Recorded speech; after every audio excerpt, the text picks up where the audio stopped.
cita año tras año para poder referirnos a un tema de impacto, como en este año pues hemos elegido la salud mental en universitarios. En Colombia, la tasa de mortalidad por suicidio está más o menos en 10 por cada 100.000 habitantes. Obedeció a los cuarentenas, al encierro y a toda la problemática de la salud mental que claramente la mayoría de los que estamos aquí conocemos y estamos todavía dentro de su proceso de tratamiento y normalización, si cabe la palabra. En ese sentido,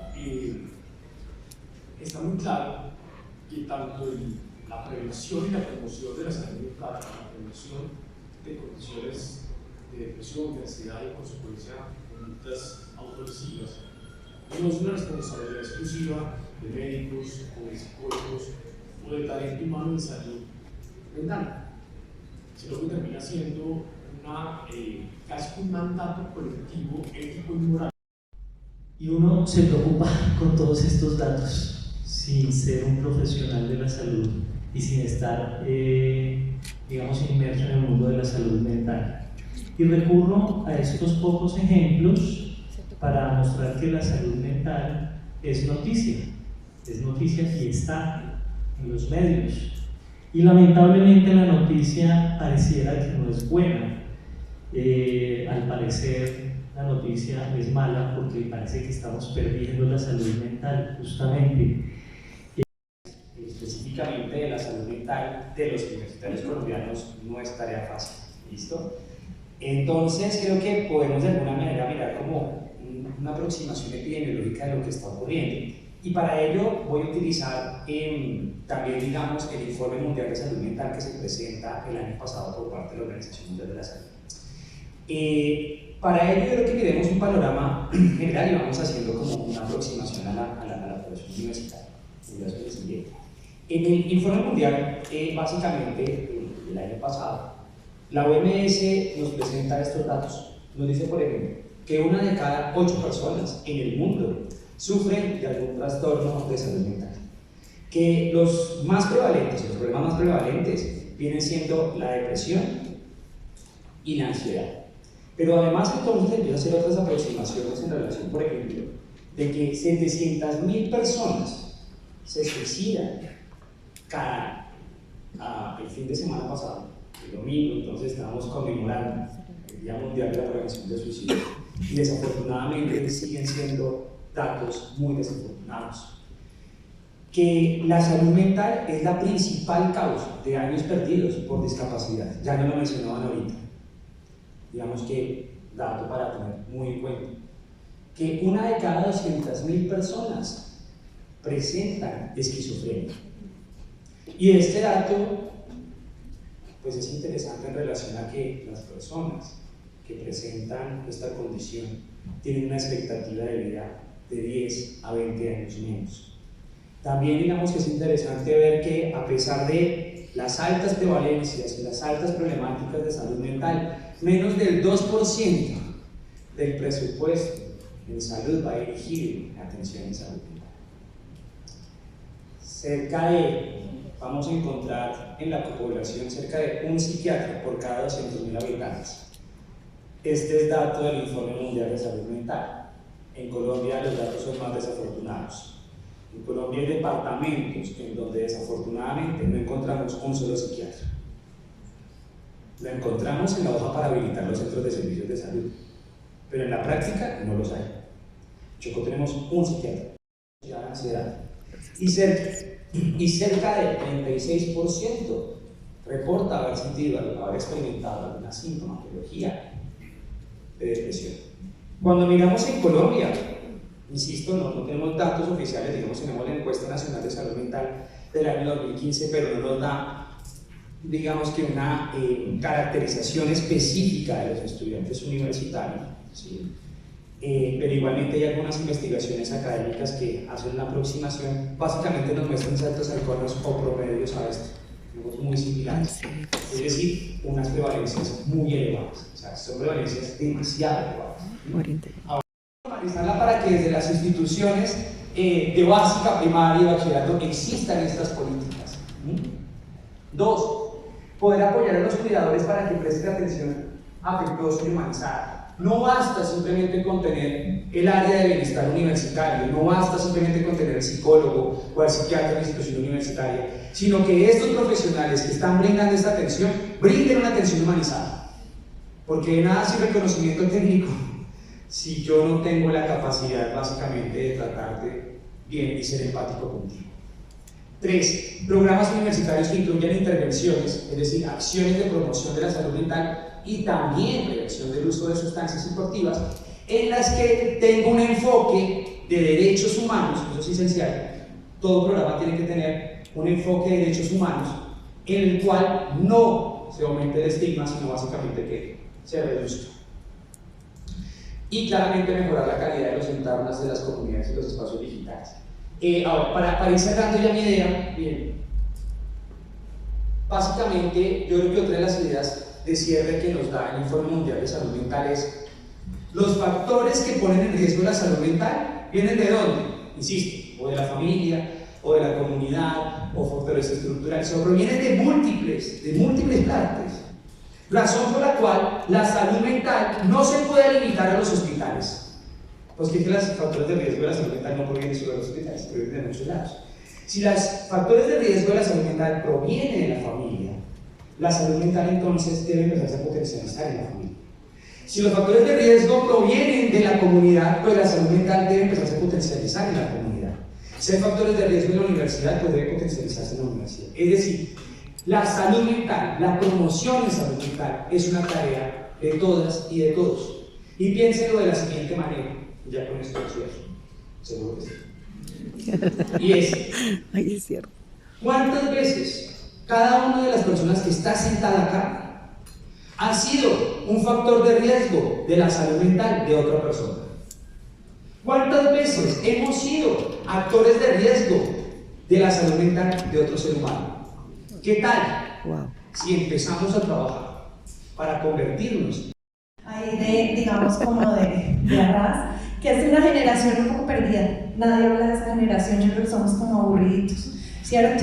Después hablan de los grandes millennials, eso sí, ya todo el mundo empezó a hablar de ellos. Los millennials más o menos nacen entre 1981 y el 96. Esa generación, acuérdense que las fechas no son exactas, incluso las características. Yo podría ser mucho más millennial, por ejemplo, que generación X. O podría ser un baby boomer si estudié medicina y soy histórica y soy berraca, como nos dicen a nosotros en las facultades, ¿no? Entonces, después vienen los zoomers o la generación Z y la generación alfa, que ya son todos los chiquitines. Bueno, sigamos, por favor. ¿Qué es lo que pasa? Ay, disculpa. ¿Qué es lo que pasa con estas generaciones? Sobre todo con la generación de cristal. Y es que es una generación que nace, si nos damos cuenta, ya con el advenimiento de la tecnología. Ya no son como nosotros, que nos tocó aprender la tecnología, sino que ellos ya nacen dentro de la tecnología. Por eso todos esos memes de esos niñitos que navegan los celulares casi antes de hablar, antes de caminar, es porque ellos ya nacen como parte de eso, ¿cierto? Entonces esto los hace ciudadanos verdaderamente globales. Ustedes como profesores saben que uno le pregunta a un estudiante cualquier cosa, en 5 segundos le tiene la respuesta actualizada, mientras nosotros nos teníamos que sentar. Yo me acuerdo estudiando anatomía en la anatomía de Grey, ¿no? Cargando librotes, y ellos aquí ya lo hacen en 5 segundos, todo lo tienen rapidísimo, porque son verdaderamente globales y lo pueden hacer, ¿cierto? A nosotros nos cuesta. ¿Qué pasa? Regresen, por favor. Ellos también están marcados por varias cosas. La primera, la caída de las Torres Gemelas, 9/11.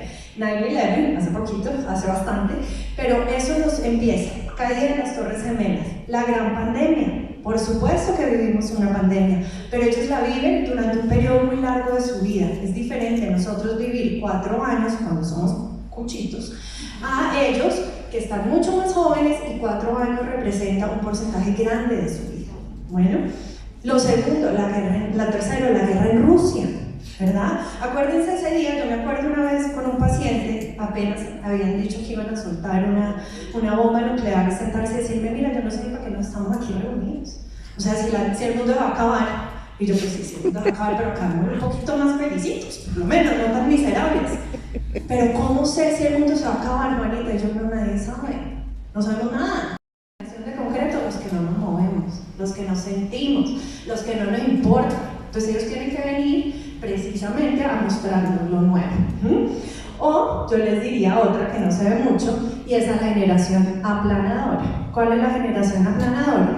Esos papás que más que helicópteros lo que hacen es ir aplanando el camino para que no le vaya a quedar pero ni una cosita para que se vaya a tropezar ese man, ¿cierto?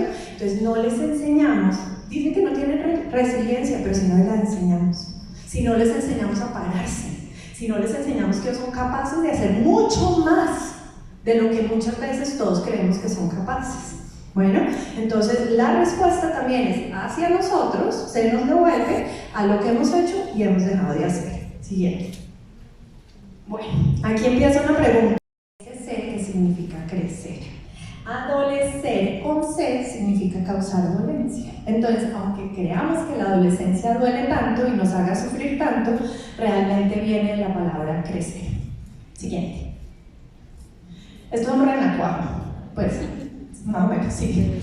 ¿Por qué les traigo un renacuajo? ¿Qué tiene que ver en todo esto? El renacuajo es un momento único, es un ser único. No es una larva, no es una rana o un sapo. Es un renacuajo, ¿cierto? El adolescente es, guardadas proporciones, un renacuajo. ¿Por qué? Porque es un ser único, no es un bebé, no es un niño grandecito, ni es un adulto chiquitico. No, es un ser único que se llama adolescente, al igual que el renacuajo. Postdata, el mismo gen que activa la formación del paso de larva a renacuajo es el mismo que activa la adolescencia en el ser humano. Entonces, para que vean. Siguiente. La juventud de hoy ama el lujo, es maleducada, desprecia la autoridad, no respeta a sus mayores y chismea mientras deberían trabajar. Los jóvenes ya no se ponen de pie cuando los mayores entran al cuarto. Contradicen a sus padres, fanfarronean en la sociedad, devoran los postres en la mesa, cruzan las piernas y tiranizan a sus maestros. Eso lo dijeron hace como una semana, ¿sí o qué? Pues no, señores. Siguiente. Sócrates, 380 años antes de Cristo.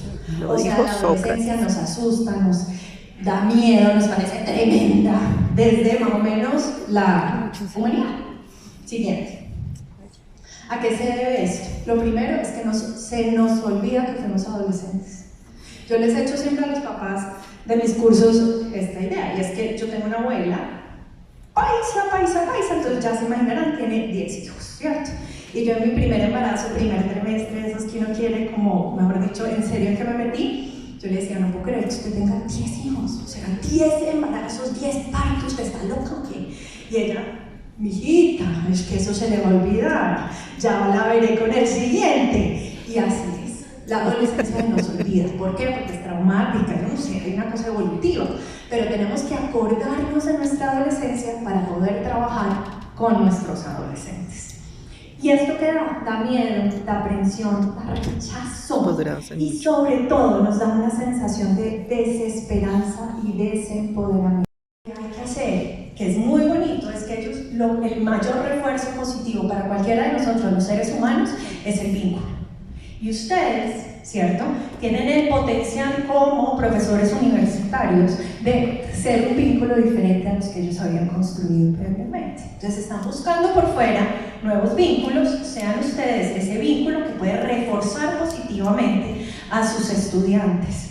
Ya no más esta educación, sobre todo médica, un poquito tiránica, ¿no?, que a mí me la dieron, que es como, no, yo te agacho la cabeza para que tú puedas aprender porque tú, doctor, tienes que entrar aquí dentro de esta pirámide. No, eduquemos de una manera con un poco de refuerzo positivo, con vínculos sanos, y verán cómo ellos van a aprender muchísimo más y vamos a estar cuidando su salud mental. Siguiente. Yendo por la cascada. Lamentablemente algunos se ahogaban y otros podían rescatarlo, pero perdían mucha plenitud de vida. Cierta vez llegó a este pueblo un hombre sabio que preguntó: ¿no sería más sensato subir arriba de la cascada y averiguar por qué se caen los jóvenes? Los vecinos le dijeron: no tenemos tiempo, estamos muy ocupados salvando a los jóvenes que se caen. Entonces el sabio subió arriba de la cascada y descubrió que había una escuela muy pobre y los estudiantes, los jóvenes, jugaban en un baldío fangoso, se patinaban y caían. Entonces, muy contento, volvió al pueblo y habló con las autoridades pidiendo presupuesto para pavimentar el patio donde jugaban los jóvenes y así evitar la caída. Las autoridades dijeron: el presupuesto no da más que para pagar la Asociación de Ayuda al Ahogado. A mí me parece, y lo plantearon al principio de la conferencia, que un problema se soluciona yendo a la causa o a las causas que lo producen. Como decía el doctor García, hay multifactores. Pero yo quisiera esta mañana ir a la riba de la cascada con ustedes y preguntarnos de esos multifactores si hay un hilo común que explique que no consigamos lograr que las nuevas generaciones a calar también en la salud mental de los estudiantes universitarios y por supuesto daría para mucho más, pero en toda la comunidad universitaria, porque los profesores no hemos sido ajenos a todo este proceso. Como decía el doctor Oviedo, pues todo, en general todo trae algo bueno, y si algo bueno trajo la pandemia sí fue poner sobre la mesa muchas situaciones que se estaban dando, porque fue como un caldo de cultivo de muchos factores de riesgo en salud mental que se dieron durante la pandemia. Entonces, estar en la casa, aislados, seguramente los primeros 8 días de todos nos pareció súper chévere estar ahí, todos ahí compartiendo en familia en el momento más histórico de la humanidad, pero después de 8 días, cuando teníamos que competir por el Wi-Fi, entonces yo estoy conectado, va pasando alguien, estoy aquí dando una clase, por favor no hagan eso, respeten mi espacio, no tengan yo ahora. Bueno, era una cosa difícil de lidiar, ¿no? Y esto pudo dar para muchas anécdotas, pero seguramente también para muchas cosas más difíciles, como puede ser incluso violencia intrafamiliar, que pues claramente es también un factor de riesgo en todo este tema de salud mental. Entonces, realmente los estudiantes que han llegado post-pandemia, siento que ya pasó la pandemia, que han llegado luego de este momento histórico, tienen unas características especiales que quizás nos han predispuesto más a temas de ansiedad y de trastornos depresivos también, y que seguramente también tienen unas fortalezas relacionadas con la facilidad y con las alternativas que ahora se tienen también para hablar del tema, sabiendo que todavía tenemos estigma. Muchas gracias, doctora. Bueno, si quiere cambiamos un poco el orden para, entonces arrancamos nuevamente contigo. Doctora, hablemos de los casos de ansiedad y depresión y consumo de sustancias, que son los que más afectan a los universitarios. Estos factores ponen en riesgo a los jóvenes que transitan